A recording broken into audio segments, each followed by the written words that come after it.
Hey everyone, so it's Jeff here, and I've got a little video to kind of go over a new addition to the sheet here on our value based drafting. This is something I focus a good deal amount on, but specifically for the auction pricing. I like to look at it for both sides of it, but I use it to get my auction pricing.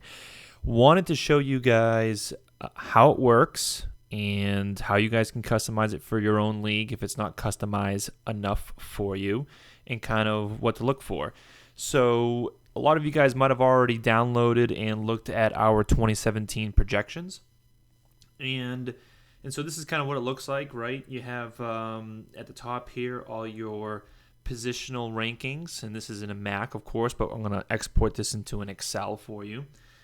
And we have it broken down by positions, and then in the position, of course, we have the stats broken out, and then we have the average draft position as of probably about a month ago by now, so it probably could use some updating there. But ADP love scale, risk factor here, and then the 2016 positional finish.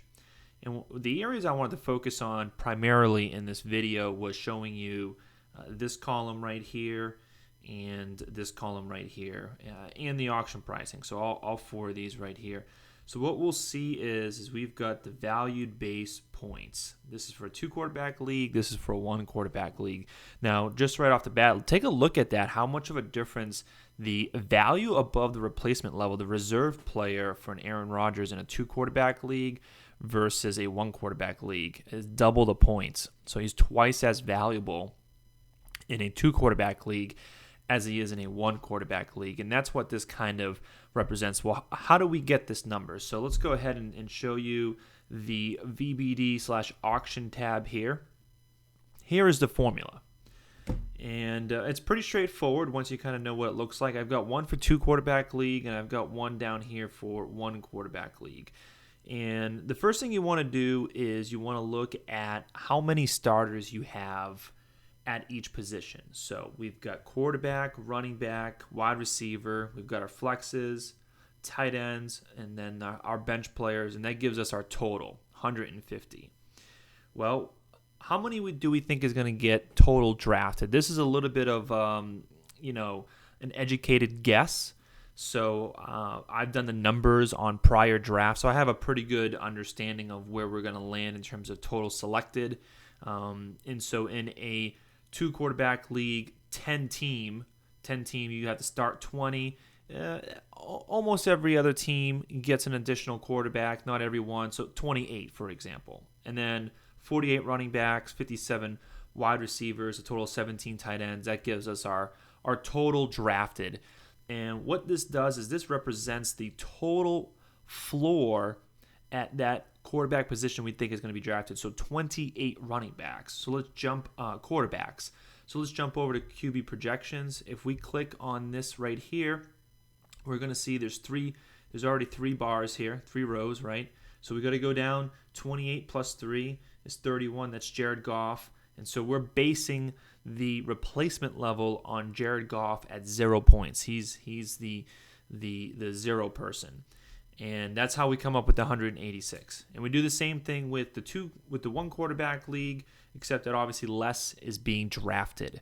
And that's a very clear picture right there on the difference on replacement level versus when you're looking at it from a 2-quarterback league and a 1-quarterback league.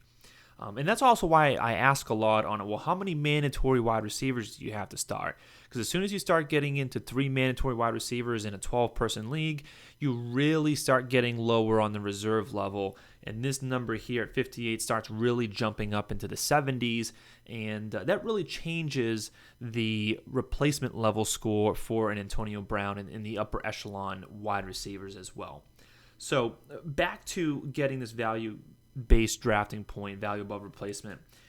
So now that we've got our how many players are being drafted at each position, we've got this chart here, this row, and we got our numbers. Okay. After we do that for every single position. After that, what we need to figure out is we need to add up all of the points that are above replacement level. So from Jared Goff all the way up to Aaron Rodgers. And that's what this one is. That's what this is right here. Just added up all of those points you saw on that column in this column right here and in this cell. And then same with running back, went to the 48th, added all those up, value above replacement, and then we have, the total number here. And what we're trying to do is we're trying to figure out the price factor for your auction, okay? So that's the next step we're going to do. And so our total budget is $200 league, 10 times 10 players. That's $2,000. Okay, so that's our value-based drafting estimate. There's something here you can do if you've got auction and keepers.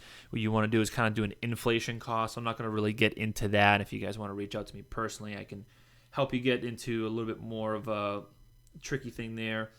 And so what you do is for the price factor, if you look at the bottom of my screen right here, you see the value above replacement estimate. The 2,000 is then divided by the total points above replacement level, which is what we did from Jared Goff to Aaron Rodgers, and we did that for every position. That's how we came up with the 9,800. We divided the 2,000 by the 9,800. That's how we get the 0.2. That's the price factor, okay? So now we just create another column. Here's our price right here, right? Here's our price. Okay, so now we take 186 points. This is how much better Aaron Rodgers is than the reserve placement person, according to our how many people are in the league and how many dollars we have at 2,000. We came up with our price factor of 0.2. We multiply that, the value-based drafting points, by 0.2, and we come up with $37.66. You drag this column all the way down, and now we have all the pricing for the quarterbacks. And we do the same thing for the running backs as well, of course. Okay, same thing. So right here is a 2-quarterback league for running backs. Here's a 1-quarterback league. Well, what's the difference here? Well, of course, if you have a 2-quarterback league, you're probably drafting less running backs. You're probably putting more quarterbacks on the bench. A slight difference. And what I did here, pay close attention to this. 2 running back, 2 wide receivers, 2 flex.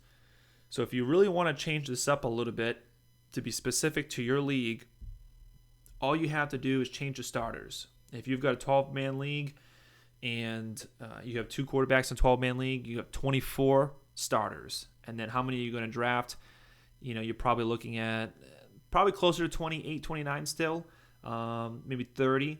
But here's where you can change it. If you've got 3 mandatory wide receivers in a 12-man league, you can change this here and then just figure out what your total number is, and then you just kind of do an educated guess over here. And then what you would have to do is come back to the running backs, and then in this example, who's the replacement level?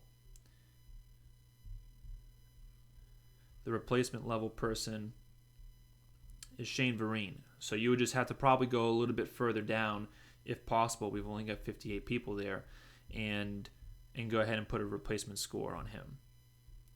So that's how you can change. That's how you can change it if you want to customize it. But we've got a very standard, two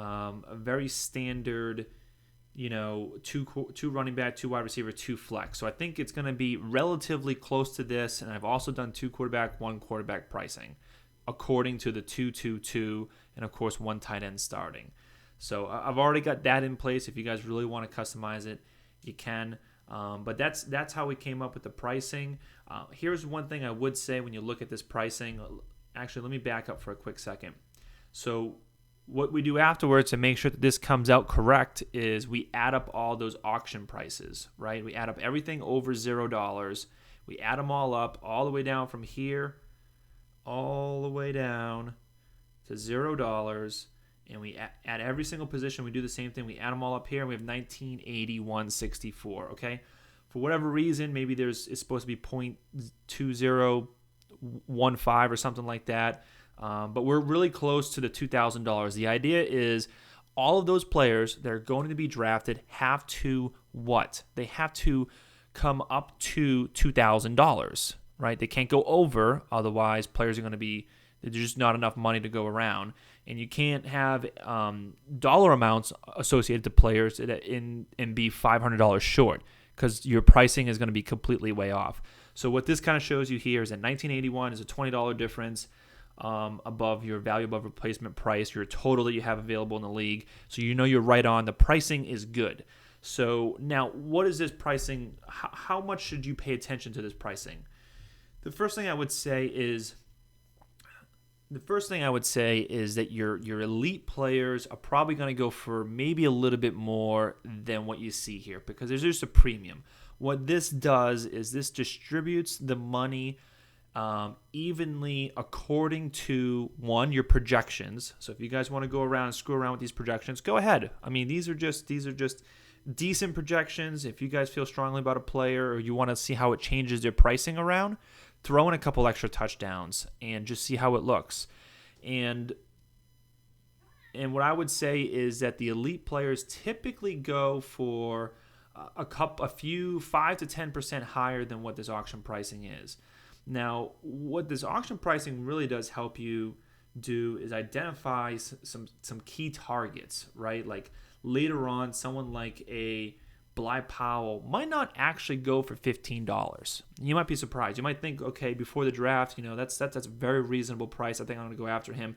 But when people start spending more than $52 on David Johnson, that means other players have to go for less, right? It's just an economic thing.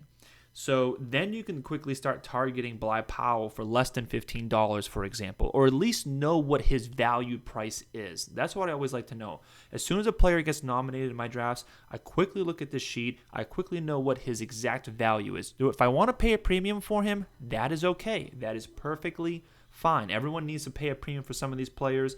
The Jordan Howards, Jay Ajayi of the world, probably not going for this much.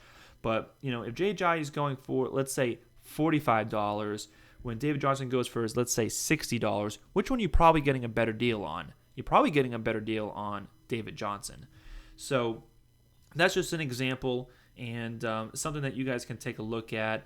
What you really want to do when you're in the middle of the auction draft, of course, is cross off these players as they're going out, and also have an ongoing list of upcoming players that are going to be coming up and how much you can allocate towards them. And this does a great job of kind of giving you a general price range. So if you know that you have, $75 left, and you can start allocating your money accordingly.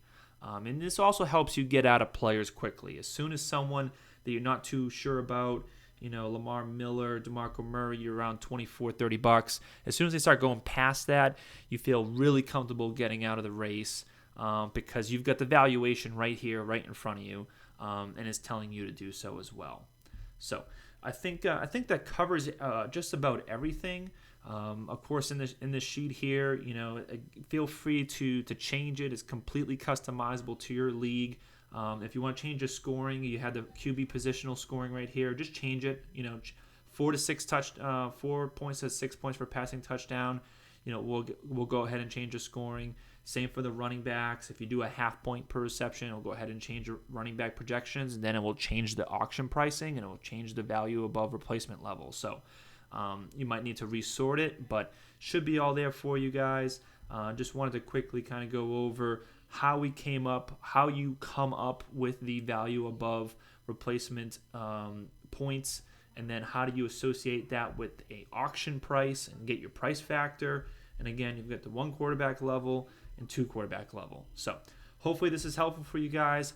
Leave me some general comments in the message board. Leave me some comments. Leave me some feedback, and can't wait to hear from you.